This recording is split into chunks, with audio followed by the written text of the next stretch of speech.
আমরা যথারীতি আমাদের দোকানের দিকে যাচ্ছি, আমরা দুইজনে। তখন পথে হইচই শুরু হয়ে গেছে, আমরা ওই পাশ দিয়ে যাচ্ছিলাম, হঠাৎ করে এসে আমাদেরকে মানে দৌড়ানো শুরু করছে। দৌড়াইতে দৌড়াইতে এক পর্যায়ে ওনাকে মারধর শুরু করে দিয়েছে।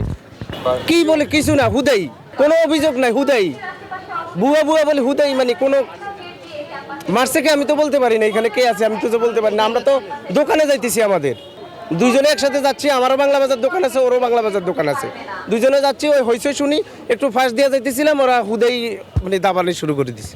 আক্রমণ করার সময় তো কিছুই উনি নাই, হইচইর মধ্যেই শোনা গেছে, মানে শুধু শুধু, মানে কোনো এরিয়ায় নেই।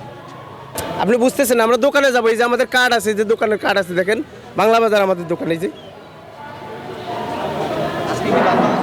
হ্যাঁ খোলা না, অবশ্যই খোলা। আমাদের তো কোনো এটার সাথে রিলেটেড নাই যে আমরা বাংলা দোকান খুলবো না। এই যে আমাদের এই যে ব্যাগ ট্যাগ নিয়ে আসছে, আমাদের দোকানে যাচ্ছি।